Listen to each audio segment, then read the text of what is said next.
정외신 이베슨 여러분 안녕하십니까. 이베스 물리 고재근 선생님입니다. 자, 오늘은 여러분과 함께 탐스러운 물리2로 만나는 첫 번째 시간이 되겠습니다. 정말 기분 좋게 EBS에서 교재가 나와서 여러분들과 함께 공부하는 첫 번째 시간이 됩니다.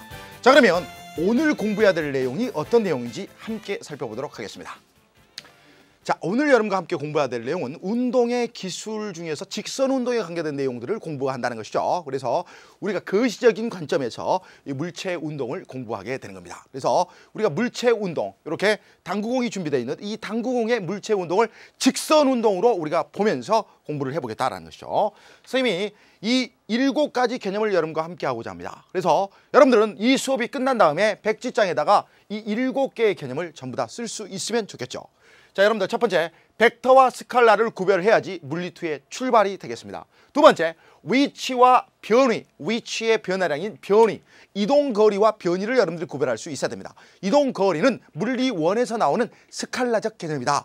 물리2에서는 바로 이동거리가 아니라 변위의 개념을 여러분들이 알아주셔야 된다는 것이죠. 자, 세 번째, 위치 벡터와 변위 벡터. 우리가 이 벡터를 위치 벡터, 변위 벡터 여러분들 잘 구별해 주셔야 됩니다. 자, 그 다음에 속력이 아니라 속도. 속력은 단순한 빠르기인데 속도는 빠르기에다가 방향까지 벡터적 개념이 되겠습니다. 자, 그 다음에 가속도. 시간에 따른 속도의 변화량이다. 그 다음에 이 가속도 중에서 등가속도, 등속도. 속도 중에서도 등속도, 등가속도. 즉 우리가 일정한 물체의 운동을 공부하게 되는데 힘을 받았냐 안 받았냐라는 걸 가지고 우리가 등속도냐 등가속도냐라는 것을 구별하겠습니다. 자, 오늘 해야 될 내용이 굉장히 많습니다. 그래서 1번부터 힘차게 한번 달려가 보도록 하겠습니다. 자, 그러면 첫 번째 개념으로 여러분들과 함께 공부해야 될 것이 바로 벡터와 스칼라의 개념을 잡고 가자라는 것이다. 자, 그러면 선생님이 준비해 놓은 자료가 몇 개 있는데 한번 보시면서 생각을 해보도록 하겠습니다. 자, 선생님 여기 이런 막대기들을 이렇게 가지고 왔어요. 그냥 막대기, 그냥 이런 막대기들이에요. 막대기들이에요. 이 막대기들인데 이 막대기들은 결과론적으로 어떻습니까? 굉장히 크기들이 막 독특합니다. 크기들이 달라요. 그래서 크기들이 굉장히 다른데 그 긴 것도 있고 막 짧은 것도 있고 막 그렇죠? 색깔이 뭐 이렇게 이렇게 다양하죠. 이런 물리량이 있는데 이런 물리량이 바로 무엇이냐면 스칼라가 되겠습니다. 선생님 지금 무슨 말씀을 하시고 있습니까? 그렇죠. 길이만 있대요. 길이만. 막대기 길이만 있었어. 어느 방향인지 이런 게 중요하지 않아. 그래서 여러분들이 스칼라와 벡터의 개념을 지금부터 한번 잡아보려고 그러는데 여기를 한번 보도록 하겠습니다. 자, 우리가 방금 전에 선생님이 막대기를 이렇게 보여드렸잖아요. 막대기 길이가 이렇게 다 달라요. 막 다 달라. 그래서 물리 중에서 물리의 량을 우리가 결정 지을 때 이렇게 화살표의 길이로 표현될 수 있는 크기만을 가지고 있는 물리량이 있습니다. 크기만 가지고 있는 물리량을 우리는 뭐라 그러냐면 스칼라라고 말을 하죠. 스칼라. 자, 그 다음에 크기에다가 어느 방향인지 선생님이 이렇게 화살표의 방향을 이렇게 붙여주는 거예요. 이렇게 방향을 붙여줘요. 이렇게 크기에다가, 그렇죠, 크기에다가 방향까지 고려된 물리량이 있는데 이게 바로 벡터가 되겠습니다. 그래서 선생님 오늘 물리2의 시작인데 물리2를 할 수 있을지 없을지 지금부터 한번 여러분들 테스트를 해보도록 하겠습니다.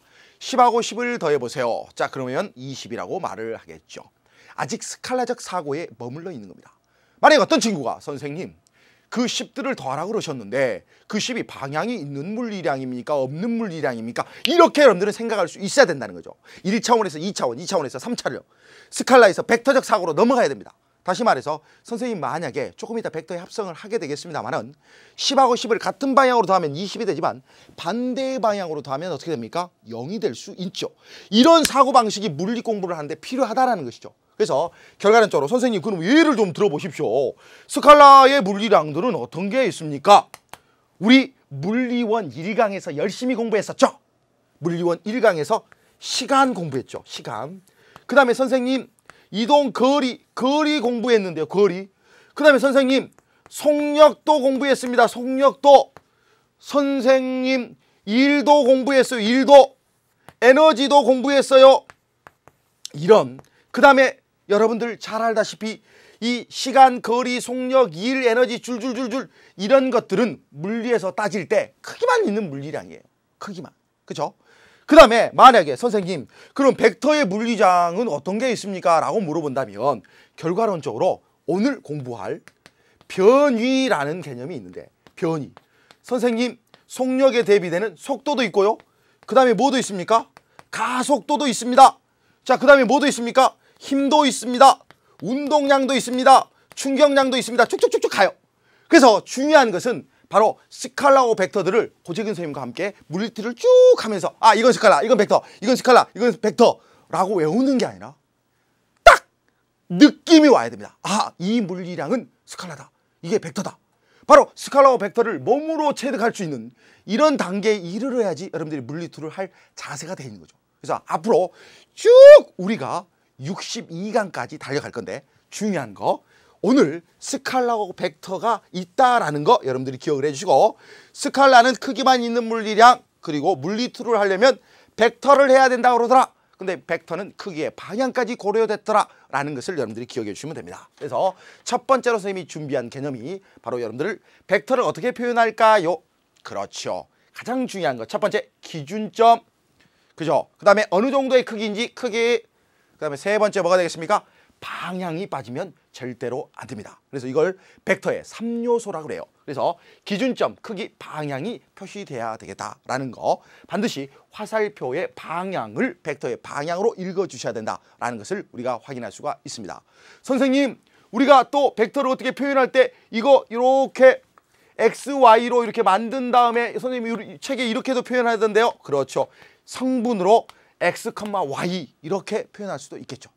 그래서 결과론적으로 이 벡터를 수학 시간에도 많이 다루게 되는데 표현할 때는 기본적으로 크기와 방향이 교류된 물리량이다라는 것을 잡아주셔야 된다는 것이 핵심이 되겠습니다.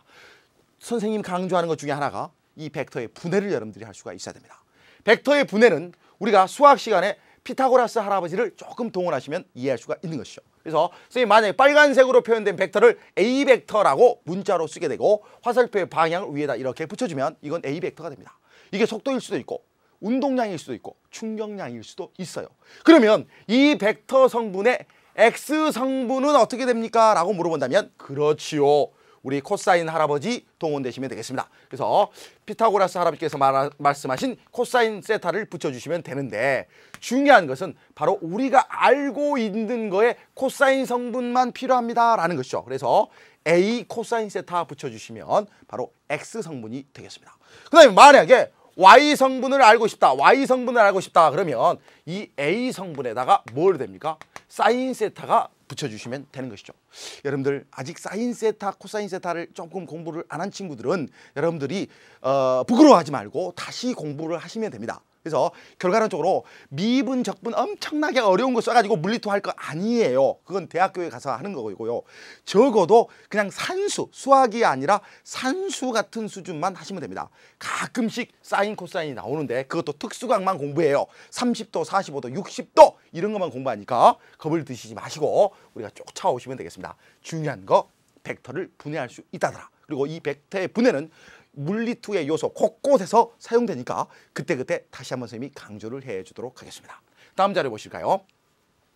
이 벡터를 우리가 더하는 방법이 있어요. 이 벡터를 더하는 방법은 그냥 아까 선생님 말씀드렸듯이 10하고 10을 더하면 무조건 20 되는 거 아닙니까? 그러지 않아요. 방향이 있기 때문에 반드시 여러분들이 삼각형법과 평형사변형법을 가지고 여러분들이 한번 생각을 해주시면 됩니다. 물론 탐스런2에는 또 친절하게 성분으로 합성하는 방법까지 알려줬어요. 많이 사용하는 방법은 삼각형법과 평형사변형법이 되겠습니다. 자 보세요. A 벡터라는 벡터가 이렇게 준비가 돼 있고 B 벡터라는 벡터가 이렇게 준비가 돼 있으면 이걸 뭘로 만들라는 겁니까? 삼각형으로 만들어 주라라는 것이죠. 그래서 이 B 벡터의 처음 기준점, 시작점을 A 벡터의 머리, 화살표 부분에다가 이렇게 붙여주시면 되겠습니다. 그리고 처음 점에서 끝점을 이렇게 연결해주면 이게 삼각형이 돼서 삼각형법이 된다라는 것이죠. 확인할 수 있겠죠. 그래서 A 벡터와 B 벡터를 더해주세요 라고 했었을 때 어떻게 한다고요? B 벡터의 처음 시작점을 A 벡터의 끝에 연결을 해줍니다. 그대 방향 틀어서는 안 되겠죠? 그대로 가지고 올라가서 이렇게 삼각형 만들어주는 법이 되겠습니다. 두 번째 방법은 평형사변형법 여러분들 만들어주는 건데 평형사변형을 만들어주어서 대각선의 길이를 표현해주면 되는 겁니다. 그래서 결과론적으로 A 벡터와 B 벡터를 이렇게 머리를 요렇게 처음 시작점을 머리에 붙이는 것이 아니라 요렇게 평형사변형을 만들어주는 것이죠. 그리고 평형사변형을 이렇게 그려서 요렇게 대각선의 길이가 크기가 될 거고 대각선의 방향이 벡터의 방향이 되겠다. 그래서 이런 기본적인 것들 속도, 가속도, 힘 전부 이런 식으로 더할 수 있다라는 것을 여러분들이 기본적으로 확인해 주시면 되겠습니다. 자, 그 다음 자료를 보시면 키포인트가 선생님이 등장한다. 이렇게 선생님 캐릭터가 등장하면 반드시 이것만은 수능과 내신을 위해서 반드시 필요한 개념이다 했습니다. 그래서 여러분들 벡터의 표현 어떻게 한다고요? 그렇죠. 기준점, 크기, 방향, 물리2는 방향이다. 벡터의 학문이 물리2다라는 것이죠. 벡터의 분해는 어떻게 한다고요? 그렇죠. 피타고라스를 이용해서 이렇게 X성분은 A에다가 코사인 세타를 곱해주시고 Y성분은 A에다가 뭘? 사인 세타를 해주시면 된다. 이것은 빗면에서의 물체의 운동에서 선생님 또 다루게 될 겁니다. 그래서 여러분들이 벡터와 스칼라를 구별해 주시는 것이 굉장히 중요한 내용이 된다라는 것이죠. 자, 그러면 이제 두 번째 내용으로 한번 달려가 보도록 하겠습니다. 자, 두 번째로 선생님이 공부를 해야 될 것이 위치와 변이가 되겠습니다. 자, 그러면 자료를 한번 보시면서 우리가 위치와 변이를 한번 나타내 보도록 하겠습니다. 자, 위치라는 것은 기준점에서 어느 방향으로 얼마만큼 떨어져 있어. 무슨 말인지 알겠죠? 그래서 기준점에서 어느 방향으로 얼만큼 떨어져 있어. 이렇게 나타내는 것이 바로 위치가 되겠습니다. 그래서 위치라는 거. 자, 보세요.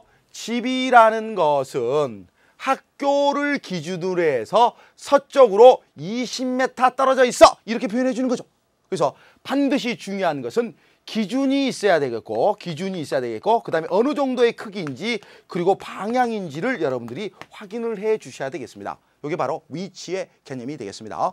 자, 그렇다면 변이는 어떻게 될까요? 라는 건데 여러분들이 이동거리라는 것을 조금 다시 한번 생각을 해보도록 하겠습니다. 이동거리 하면은 선생님이 항상 강조하는데 이건 스칼라적인 개념이고 이건 무슨 자로 측정하냐면 줄자로 측정하는 겁니다 라는 거 기억해 주시고 만약에 선생님 변이는 어떻게 됩니까? 오늘 우리가 변이 공부해야 된다면서요. 이 변이는 어떻게 됩니까? 라고 물어본다면 변이는 바로 무슨 자? 고둔자로 측정을 해줘야 된다. 그래서 선생님이 EBS 스튜디오에 여러분들이 강력하게 기억하시라고 줄자와 고둔자를 준비를 했습니다. 그래서 긴장 푸시고 줄자와 고둔자를 가지고 벡터와 스칼라, 이동거리와 벡터의 개념을 완벽하게 오늘 수화해 보도록 하겠습니다. 자료 보실까요? 이 자료에서 만약에 선생님 A 경로로 움직인 이동거리는 얼마입니까? 라고 물어본다면 긴장 푸시고 어떻게 한다고요? 줄자를 사용해 가지고 굽어진 상태로 측정을 합니다. 그래서 몇 메타 나왔다? 줄자로 측정했더니 25m가 나왔습니다. 그 다음 만약에 변이를 물어봤어요. A점에서 집에서부터 학교까지 변이를 물어봤어요. 이 변이를 물어봤어요. 그럼 변이라는 것은 위치의 변화량이에요. 처음 위치와 나중 위치, 경로 다 필요 없고 처음 위치에서 끝까지를 이렇게 고둔자를 가지고 딱 연결을 해주시면 되겠습니다. 이게 바로 변이의 개념이 되겠죠. 그래서 결과론적으로 아하, 선생님 우리가 시공간에서 물체의 거시적인 움직임을 공부하고 싶은데 중요한 것은 바로 이동거리와 변이의 개념을 스칼라와 벡터적으로 해석을 할 수가 있다. 어느 방향으로 갔는지 관심이 없어요. 이동거리의 개념이 되겠습니다. 어느 방향으로 갔는지 관심이 있어요. 그게 바로 위치. 그 위치의 변화량이 뭐가 된다고요? 변이가 된다. 그래서 위치의 변화량. 위치를 나타낼 때는 반드시 기준, 크기, 방향이 필요하고 그 위치의 변화량이 변이가 된다. 자, 보세요. 우리가 집에서 학교로 가는 다양한 방법이 있어요. A, B, C. 그렇지만 처음점에서 끝점으로 가는 변이는 전부 똑같이 20m가 되겠습니다. 그래서 결과론적으로 위치와 변이를 여러분들이 구별을 해주셨다라는 것이죠. 자, 그 다음 자료를 한번 보도록 하겠습니다. 키포인트 나왔습니다. 키포인트, 위치는 기준점이 있어야 되고 거리가 나와야 돼. 크기가 나와야 되고 그 다음에 방향이 있어야 됩니다. 그 위치의 변화량을 처음 위치에서 나중 위치까지의 위치의 변화량. 그래서 변위가 되겠죠. 위치의 변화량을 변이라 한다라는 것이죠. 경로는 다르더라도 변이는 같다라는 거 여러분들이 확인을 해주시면 되겠습니다. 자, 그러면 선생님이 또 세 번째 개념으로 여러분들과 함께 생각해 보고 싶은 것이 바로 이것입니다. 위치 벡터와 변이 벡터. 위치 벡터와 변이 벡터. 위치를 표현한 벡터 맞습니다. 위치 벡터. 변이를 표현한 벡터 변이 벡터 맞습니다. 그래서 위치 벡터와 변이 벡터를 한번 선생님과 확인을 해보도록 하겠습니다. 자, 중요한 것은 직선상에서의 위치 벡터와 변이 벡터를 한번 선생님이 생각해 볼까 합니다. 자, 그러면 일단은 중요한 것은 우리가 이 학교라는 것을 집에서부터 시작해 가지고 이렇게 A라는 벡터로 위치 벡터로 나타낼 수가 있습니다. 자, 그 다음에 집을 기준으로 해 가지고 이렇게 문방구라는 것을 위치 벡터를 가지고 이렇게 B로 나타낼 수가 있습니다. 각각 이런 A와 B로 나타낸 것들을 위치 벡터라고 합니다. 다시 말해 볼까요? 위치를 나타내는 벡터. 그럼 위치가 되려면 어떻게 된다고 그랬습니까? 그렇죠. 기준점이 있어야 되고 그 다음에 뭐 있어야 됩니까? 크기 있어야 되고 그 다음에 어느 방향인지 방향이 있어야 되겠죠. 이런 것들을 우리가 위치 벡터라고 그럽니다. 벡터이기 때문에 뭘로 표현했어요? 화살표로 표현을 했죠. 자, 그 다음에 변이 벡터는 무엇입니까? 라고 물어본다면 위치의 변화량을 나타내는 벡터가 되겠습니다. 긴장 푸시고 처음 위치가 B였고 나중 위치가 A였습니다. 다 필요 없고요. 처음 점에서 끝점을 이렇게 바로 연결해 준 이 벡터가 변이 벡터입니다. 그래서 위치의 변화량을 나타내는 벡터, 변이 벡터. 처음 점에서 끝점을 연결해 줬다라는 것이죠. 자, 그 다음에 넘겨서 우리가 곡선상에서 위치 벡터와 변이 벡터를 한번 확인을 해보도록 하겠습니다. 곡선상이에요. 자, 그러면 결과론적으로 X, Y 이런 바둑판을 여러분들이 생각을 해주시면 됩니다.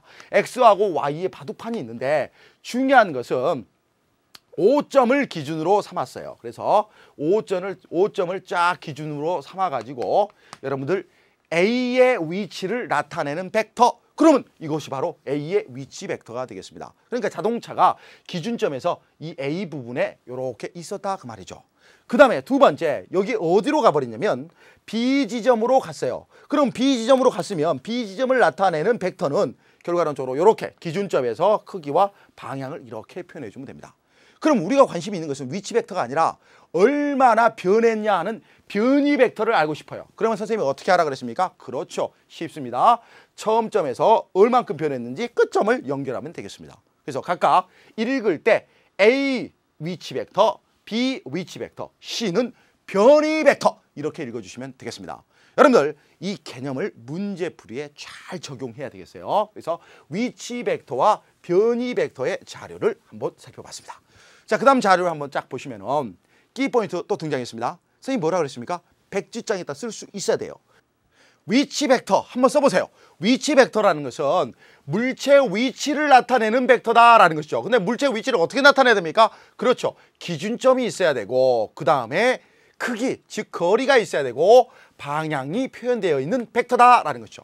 그래서 결과론적으로 위치 벡터를 여러분들이 이해했으면 변이 벡터도 그냥 이해가 되십니다. 변이 벡터라는 것은 변이를 나타내는 벡터다. 그럼 변이는 뭔데요? 위치의 변화량이다 라는 것까지 쭉쭉쭉 쫓아오시면 되겠습니다.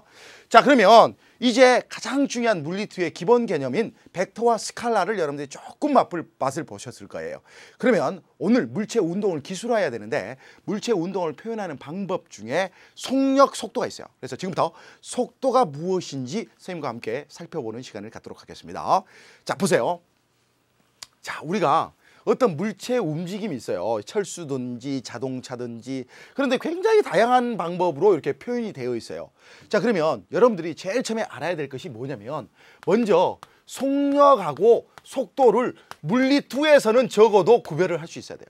속력은 빠르기예요. 속도도 빠르기예요. 그런데 위에다가 선생님이 화살표를 붙였어요.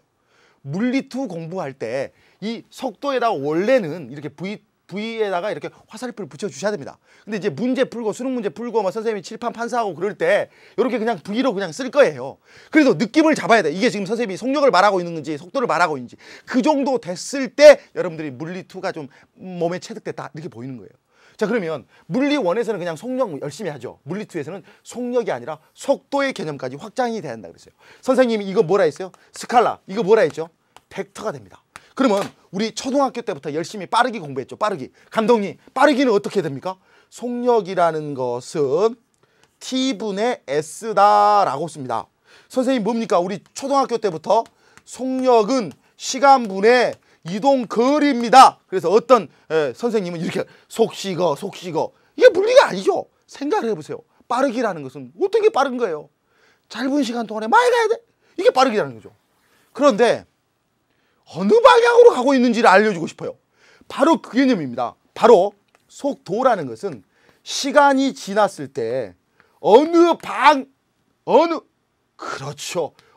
방향을 표시해주는 변이, 위치의 변화량인 변이.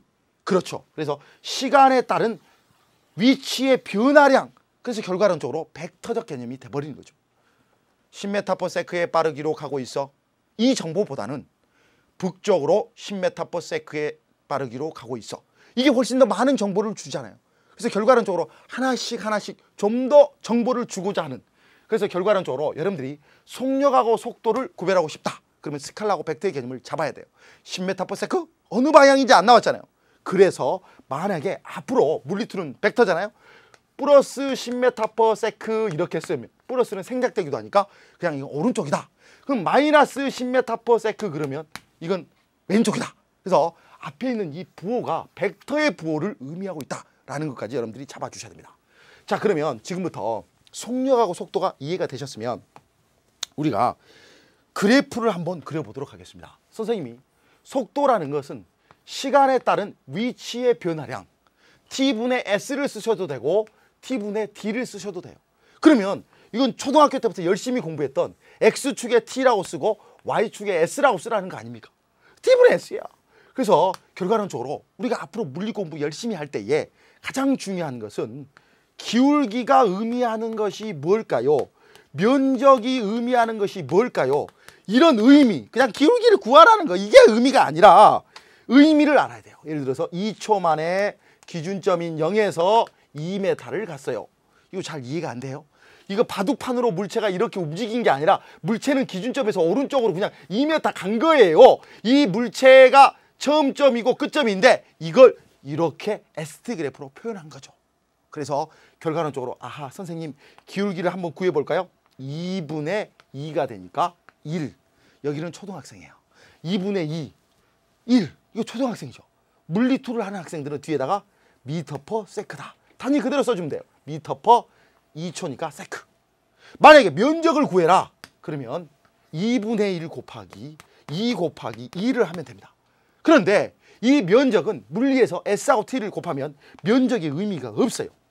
그래서 우리가 초등학교 때부터 열심히 공부했던 것이 ST 그래프에서 기울기가 의미하는 것이 속도입니다. 지금 여기에서는 변이니까 위치의 변화량이니까 결과는 속도라는 거. 그래서 기울기가 의미하는 게 속도다 하나 잡아주시고 면적이 의미하는 것은 의미가 없다라는 것이죠. 자, 선생님 이렇게 표현되면 어떨까요? 기준점에서 왼쪽으로 가고 있어요. 기준점에서 왼쪽으로. 그러면 기준점에서 왼쪽으로 가고 있는 형태를 한번 그려봐라 라고 물어본다면 이 형태가 플러스 형태가 아니라 어떤 형태? 마이너스 형태가 되겠죠. 그래서 기준점에서 왼쪽으로 가고 있는 것들은 어떻게 표현해야 될까? 결과론적으로 이 단원의 핵심이 되는 것은 운동의 기술이에요. 운동을 어떻게 기술, 표현하냐라는 것이죠. 그래서 결과론적으로 선생님이 오늘 굉장히 강조할 것 중에 하나가 만약에 여러분들 자 플러스 10m/s로 써져 있고 마이너스 10m/s로 써져 있을 때 물체의 운동을 표현해봐라. 이것은 1초에 10m씩 기준점에서 오른쪽으로 가고 있다. 1초에 10m씩 기준점에서 왼쪽으로 가고 있다라는 것을 표현한 거예요. 자, 그 다음에 여기 보시면 어떤 말이 나와 있냐면 평균이라는 말이 나와 있고 순간이라는 말이 나와 있어요. 그러면 결과론적으로 이렇게 선생님 한번 써보도록 하겠습니다. ST 그래프를 그려가지고 요렇게 선생님 기울기가 의미하는 게 속도라 그랬는데 속도가 이렇게 느려지네요 라고 볼 수가 있죠. 근데 만약에 선생님이 평균적으로 어떻게 갔어요? 2초 동안 평균적으로 어떻게 갔어요? 이게 수학에서 동원되는 평균의 개념입니다. 총 시간분의 총 변이가 어떻게 됩니까? 총 시간분의 총 변이가 어떻게 됩니까? 화살표 안 붙였으니까 평균의 개념이에요. 평균의 개념.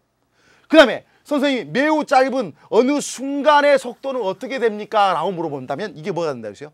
접선의 기울기. 그래서 우리가 열심히 고전적으로 열심히 공부했는데 평균을 선생님이 물어본다. 그러면 두 점의 기울기를 구해라. 어디에서? ST 그래프에서. 그 다음에 만약에 순간의 기울기를 물어봤다.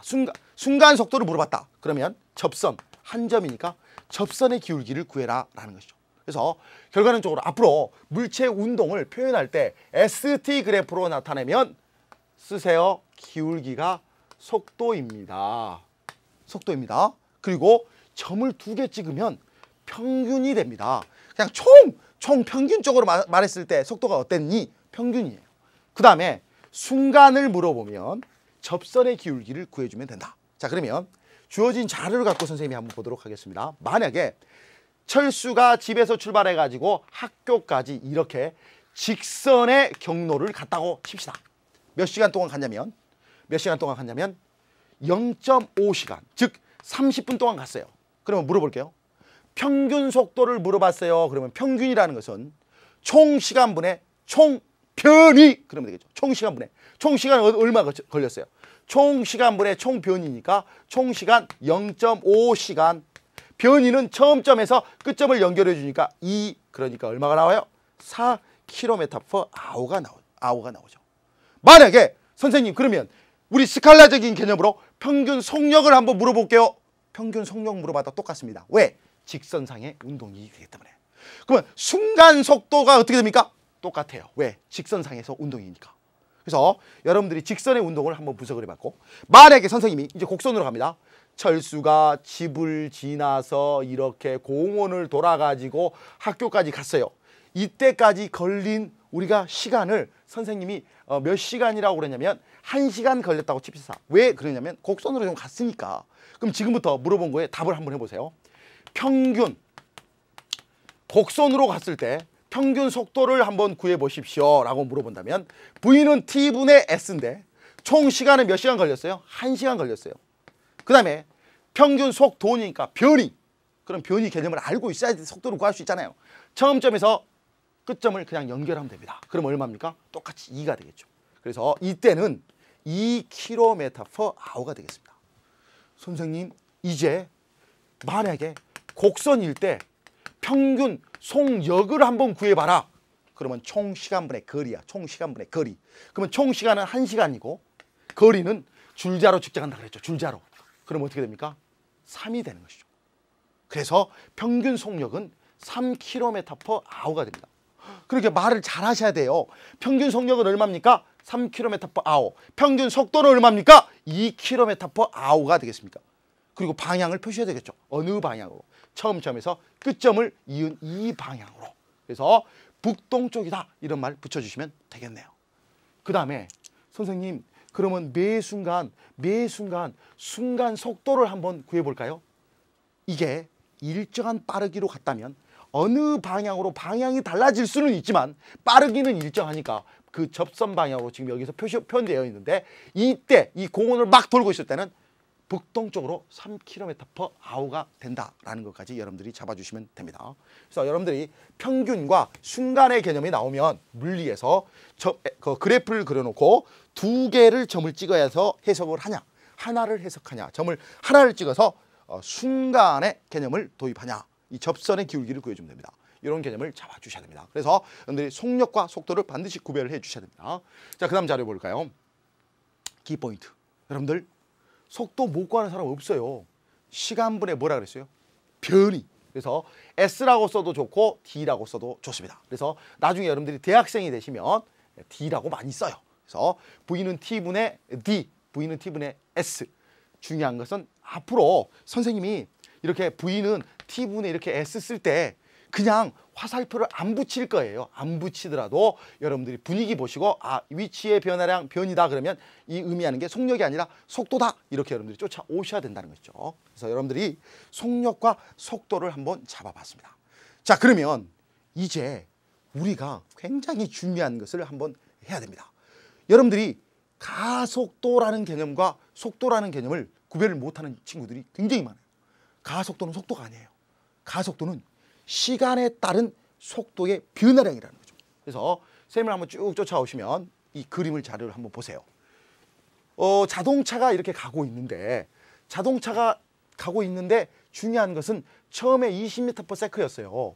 그런데 시간이 조금 2초만큼 지났는데 빨라졌네요. 30m/s가 됐어요. 그러면 빨라진 거죠. 속도가 일정한 게 아니에요. 속도가 변한 거예요. 속도가 변하면 그게 가속도예요. 아, 속도가 변했구나. 가. 자, 두 번째. 여기 보세요. 처음에 40m/s로 겁나 빨랐거든요. 1초에 40m라서 엄청 빠른 거예요. 근데 4초에서 6초가 됐을 때는 이제 어떻게 됐냐면 20m/s로 속도가 줄어들었네요. 속도의 방향은 일정했지만 크기가 줄어들었어요. 그러면 아, 선생님, 지금부터 공부하는 가속도란 개념은 이 가속도는 아버지 자동차 브레이크 말고 엑셀레이터 알죠? 쫙 엑셀레이터 A를 따옵니다.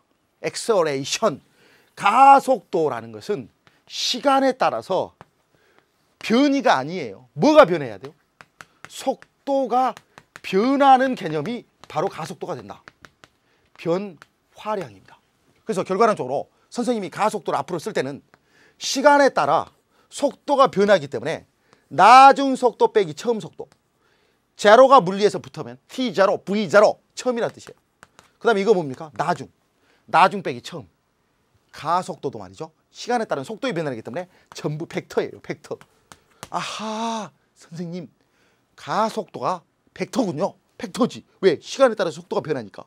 그러면 20m/s로 조금 이따 공부할 텐데 20m/s로 일정하게 운동을 하고 있어. 가속도 0이야. 왜? 시간에 따라서 속도가 안 변해요. 가속도라는 것은 두 가지가 있어요. 선생님이 얼마나 여러분들이 산수를 잘하는가 볼게요.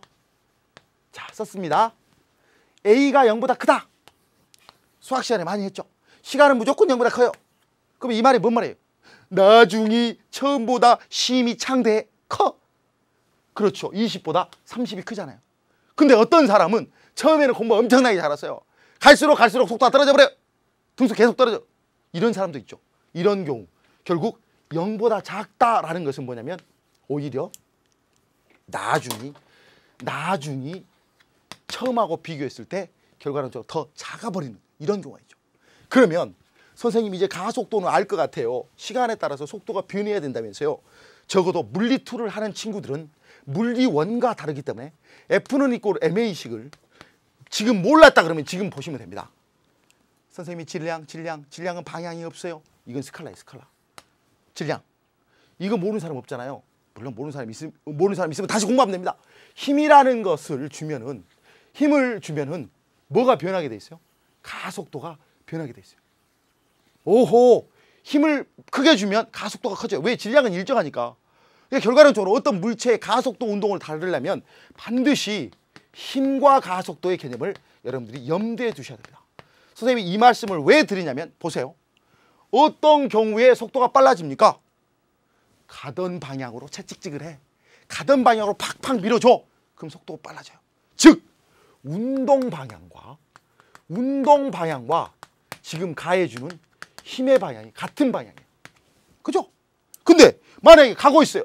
운동 방향은 앞으로 가고 있는데 운동 방향. 선생님 흥분하면 글씨가 좀 안 이쁜데 운동 방향은 앞으로 가고 있는데 누가 뒤에서 잡아당겨요. 마찰력이. 브레이크 밟았어요. 마찰력이. 힘의 방향이 반대예요. 힘의 방향. 그러면 결과론적으로 속도가 줄어듭니다. 지금부터 여러분들 한번 보시기 바랍니다. 이 분필이 하늘로 이렇게 올라갑니다. 분필이 하늘로 올라갈 때 운동 방향은 어때요? 위죠. 그죠? 근데 힘의 방향은 어때요? 아래잖아요. 그러니까 결과론적으로 어떻게 됩니까? 속도가 줄어드는 거죠. 그래서 결과론적으로 아하, 물리2는 이렇게 1차원 그 다음에 2차원까지 공부해 주셔야 됩니다. 물리 1에서 공부했죠? 1차원 x만 있는 거. y까지 있으면 뭡니까? 2차원.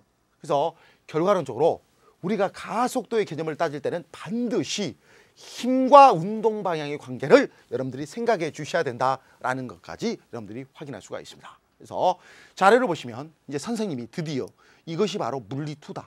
이 정도는 돼야지 물리2다라는 것들이 나오죠. 선생님, 지금부터 가속도를 다시 한번 써볼게요. 가속도는 시간에 따른 속도의 변화량이에요. 아직도 선생님 이렇게 써주기를 바라는 친구들이 있어서는 안 돼요. 이제 가속도는 결과론적으로 벡터라 그랬으니까 여기 위에 있는 화살표 안 써도 있는 거예요. 가속도는 시간에 따른 속도의 변화량이에요. 그러면 이 속도가 변한다는 거 써볼게요. 속도가 변한다는 것은 여기에는 크기도 있고 뭐가 있습니까? 방향도 있죠. 그럼 잘 보세요. 딱 보세요. 크기가 변하면 속도가 변하는 거예요. 그럼 가속도 운동이에요. 두 번째, 방향이 변하면 속도가 변한 거기 때문에 가속도 운동이에요. 세 번째, 크기도 변화하고 방향도 변화, 그것도 가속도 운동이에요. 무슨 말인지 알겠죠? 그러면 지금부터 어느 경우에 해당하는지 선생님과 한번 살펴봐요. 자, 이게 그 유명한 등속 원운동이야. 등속 원운동인데 가운데에다가 이렇게 실을 묶어가지고 돌을 뺑뺑뺑 돌려요. 지구 주위에 달이 돌고 태양 주위에 지구가 돌듯이 등속 원운동 하는 거예요. 그런데 화살표의 길이가 바로 크기죠. 이렇게 길이는 일정해요. 그러면 그렇죠. 크기는 일정한데 무엇이 바뀌어요? 방향이 계속 바뀌잖아요. 방향이 바뀌어서 방향이 바뀌기 때문에 결과론적으로 속도가 변해서 가속도 운동이 된다. 생각하셔야 됩니다. 생각. 자, 그러면 선생님, 우리 이 v 빼기 v0 요거 벡터의 차지요. 나중 빼기 처음. 자, 우리가 위치 벡터, 변이 벡터 공부할 때 어떻게 알아야 되냐면 우리가 더하기의 반대가 여러분들 이 v 빼기 v0를 우리가 벡터로 표현할 때 이렇게 벡터를 공부할 수도 있어요. v 더하기 빼기 v0. 그러니까 결과론적으로 나중 속도 빼기 처음 속도인데 결과론적으로 표현이 같은 표현이라는 것이죠. 그러면 선생님이 한번 해볼게요. v2 이게 v2에 해당하네요. v2 빼기 v1. 그럼 빼기 v1은 선생님이 뭐라 했냐면 우리가 벡터의 합은 평행 사면형법으로 했는데 벡터의 차도 결과론적으로 약간 변형을 시키면 합이 되는 것이죠. 그래서 방향을 선생님이 반대로 틀어버려요. 이렇게 틀어버려요. 그리고 요 두 개의 벡터를 선생님이 어떻게 한다 그랬어요? 이렇게 갖다가 붙여요. 여기다가 이렇게 붙여. 그래서 무슨 법으로 선생님이 해볼 거야? 평행사변형법으로 이렇게 해봅니다. 평행사변형을 만들어가지고 하면 이 두 개가 더해진 것이 바로 속도의 변화량이 되겠죠. 그래서 여러분들이 이제 나중에 등속 원운동 할 때 더 자세히 공부합니다. 여러분들 또 이런 방법도 있겠네요. 선생님, 이거하고 이거의 이 차를 구하는 방법은요. 이 두 개를 이렇게 연결하신 다음에요. 연결하신 다음에 어떻게 한다 그랬어요? 그렇죠. 얼마나 변했냐? 처음점에서 끝점을 연결을. 처음점에서 끝점을 연결. V1에서 V2로 연결해. 그러면 결과론적으로 속도의 변화량이 된다 그랬어요. 자, 여기 한번 보실까요? V1의 화살표의 길이는 겁나게 길어요. 근데 V2는 어떻게 됩니까? 길이가 짧아졌죠. 그러면 크기도 변했어요. 그 다음에 방향도 어쩝니까? 변했어요. 아하, 크기하고 방향 둘 다 변할 수도 있겠구나. 이런 경우도 있다라는 것이죠. 그리고 선생님이 역시 방금 전에 배웠던 그 방법 써볼까요? 요거 두 개를 요렇게 붙여주세요. 그 다음에 처음에서 끝점을 연결해버리세요. 여기 그 방법 나와 있죠. 아하, 그래서 우리가 아까 위치 벡터, 변이 벡터 할 때 그 벡터의 그 방법들을 여기서 써버리는구나 라는 것을 확인할 수가 있죠. 그래서 아하, 선생님 이제 가속도라는 것은 시간에 따라서 속도가 변하는 경우가 가속도가 되는 겁니다. 그리고 속도가 변한다는 것은 크기가 변하든지 방향이 변하든지 크기하고 방향이 같이 변하든지 라는 것을 우리가 확인했습니다.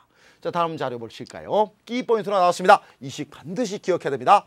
가속도라는 것은 시간에 따르는 속도의 변화량이 되겠다. 자, 그 다음에 여러분들 보세요. 만약에 평균의 개념을 여기다 선생님 한번 집어넣어 볼게요. 자, VT 그래프를 그려서 친절한 재근씨가 이렇게 그려버렸어요. 그러면 시간에 따라서 가속도가 바뀌어요. 그러면 점을 몇 개 찍어요? 2개 찍으면 우리 아까 공부했던 뭡니까? 평균의 개념. 그 다음에 만약에 선생님이 점을 하나 찍어요. 그럼 뭐가 됩니까? 순간의 개념.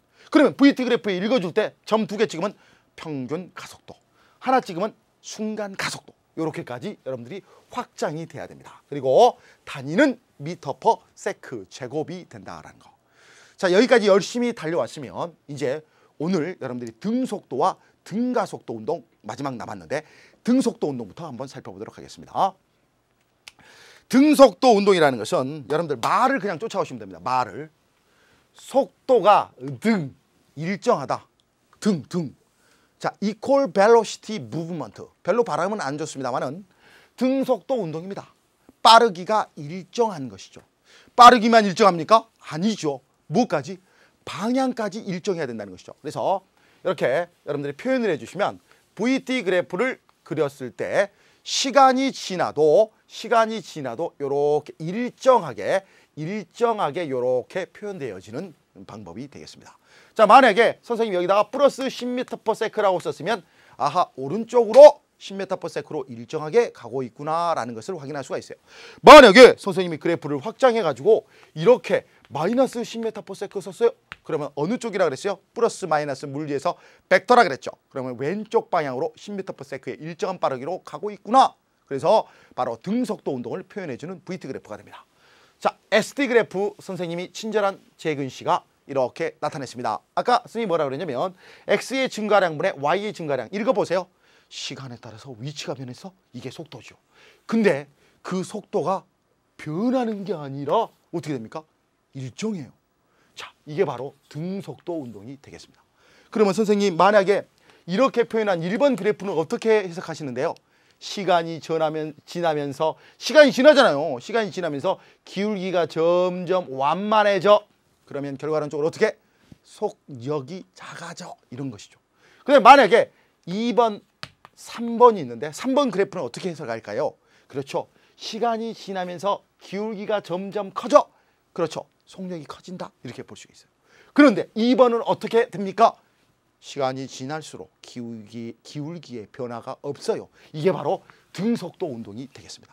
만약에 선생님이 이제 왼쪽 방향으로 가고 있는 것을 표현해 볼게요.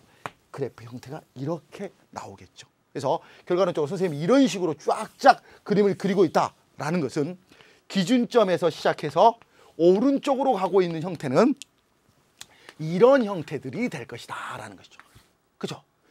그 다음에 만약에 기준점에 시작해서 왼쪽으로 가고 있었을 때는 그렇죠. 마이너스의 형태들이 되고 마이너스의 형태가 된다라는 것이죠. 그래서 선생님이 이렇게 다시 한번 정리를 해줍니다. 자, 기울기의 형태가 이렇게 됐다라고 물어본다면 여기는 10m/s다면 여기는 마이너스 10m/s다라는 거 확인을 해주시면 되겠습니다. 선생님, 기울기의 의미는 있었어요. 얼마인데요? 무엇인데요? 속도였어요. 선생님, 기울기의 의미는 조금 이따 공부하는데요. 기울기는 시간에 따른 속도의 변화라니까 이게 뭐예요? 그렇죠. 방금 전에 공부했네요. 가속도가 되겠죠. 그런데 가속도가 어떻게 됩니까? 기울기가 0이니까 가속도가 0이에요. 아하, 기울기가 0, 즉 가속도가 0인 운동을 다른 말로 표현하면 등속도 운동이라고 할 수 있겠구나.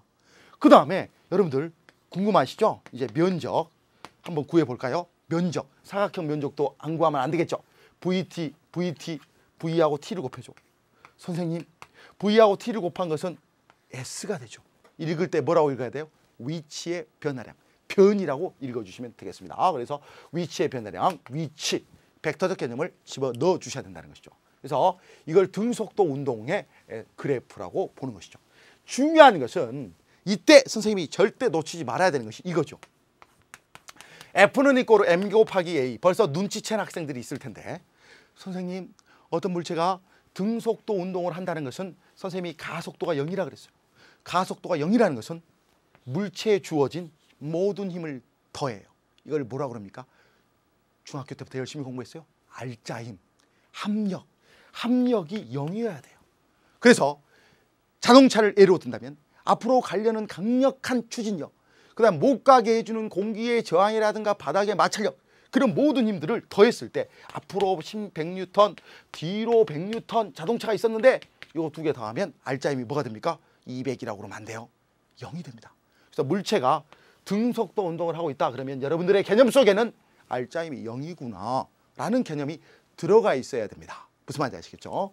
자, 다음 자료 정리를 해봅니다. 키포인트, 앞으로 물리2에서 물체의 운동을 기술할 적에 등속도 운동을 하고 있다라는 것은 바로 그래프를 VT 그래프 시간이 지나서 속도가 안 변해요. ST 그래프 기울기가 일정해요. 이렇게 표현한다는 거. 그리고 F가 항상 뭐가 된다? 0이 된다라는 것을 여러분들이 기억해 주시면 되겠습니다. 자, 그러면 이제 오늘 수업의 빅 하이라이트입니다. 여러분들 등가속도 운동을 선생님과 함께 마무리를 지어보도록 하겠습니다. 느낌 오셨죠? 그렇죠. 등가속도 운동이라는 것은 가속도가 일정한 운동이 된다라는 것을 여러분들이 확인할 수 있습니다. 자료를 한번 보실까요? 자, 여러분들 등가속도 운동이라는 것은 이제 가속도가 일정해요 라는 개념까지 여러분들이 쫓아오셨겠죠. 자, 그렇다면 중요한 것은 가속도가 일정한 원인이 무엇이었을까라는 것을 여러분들이 짚고 넘어가셔야 됩니다. F는 이꼴 MA에서 이제 적어도 물리2 학생이라면 F는 이꼴 MA에서 바로 이 F가 알짜 힘인데 알짜 힘이 그렇죠. 일정. 우리 김은영 부장님께서 요 니을자 좀 겁나게 잘 써라. 지금 4년째 연습을 하고 있어요. 일정. 그러면 가속도가 어떻게 됩니까? 일정이 되겠죠. 자, 그러면 여러분들 힘이 일정하면 속도가 일정한 게 아니에요. 힘이 일정하면 가속도가 일정한 거예요. 그럼 가속도가 일정하다는 것은 속도가 VT 그래프에서 기울기가 일정한 거니까 기울기가 일정하니까 일정하게 빨라져야 돼요. 일정하게 빨라져야 돼요. 10, 20, 30 또는 일정하게 느려져야 돼요. 190, 87, 190, 80, 70, 60 맞죠? 결과론적으로 여러분들이 많은 착각 중에 하나가 힘이 일정하면 속도가 일정하다. 그게 아니에요. 힘이 일정하면 가속도가 일정하다라는 개념을 여러분들이 잡으셔야 된다는 것이죠. 그래서 여러분들이 F는 이꼴 MA다라는 거. 자, 그래서 이제 표현해 볼까요? 선생님이 시간이 지나면서 그렇죠. 가속도가 안 변해요 라는 것이죠. 그 다음에 시간이 지나면서 기울기가 일정해요. 시간이 지나면서 결과론적으로 점점 SD 그래프는 빨라지네요. 왜? 일정하게 빨라져. 기울기가 속도니까. 요것을 우리가 선생님이 A가 0보다 큰 경우라고 해석을 하는 것이고, 근데 만약에 A가 0보다 작다라고 말하면서 결과론적으로 가속도가 등가속도 운동을 한다. 그러면 어떻게 할까요? 이렇게 표현을 해주시면 되겠죠. 마이너스 A가 됩니다. 그리고 요건 어떤 형태? 그렇죠. 요렇게 표현해 주면 되겠고, 그 다음에 이건 그렇죠. 위로 볼록한 형태가 된다라는 거. 그래서 여러분들이 확인해 주시면 됩니다. 이때 가장 중요한 것은 기울기와 면적을 각각 구해주시면 여러분들이 재미있는 식이 나오죠. 그래서 기울기를 구하면 의미가 없어요. 면적을 구하면 그렇지요. 속도의 변화량이 돼요. 기울기를 구하면 가속도가 돼요. 면적을 구하면 S가 돼요. 기울기를 구하면 속도가 돼요. 면적을 구하면 의미가 없어요 라는 것이죠. 그래서 여러분들 키포인트를 한번 정리해 볼까요? 다 왔어요 이제. 여러분들 키포인트 바로 기울기와 면적의 의미를 파악해라. 그래서 이 그래프를 이쁘게 정리하면 그 유명한 식이 나오죠. V는 V0 플러스 AT, S는 V0T 플러스 2분의 1 AT 제곱, EAS는 V의 제곱 빼기 V0의 제곱이다. 그래서 결과론적으로 선생님이 오늘 쓴 이 세 개의 식을 여러분들이 잘 이용해 주셔야지 문제 푸는데 도움이 됩니다. 그래서 오늘 여기까지 공부하고 다음 시간에 찾아뵙도록 하겠습니다. 여러분들 수고하셨습니다. EBS 물리 고재근 선생님입니다.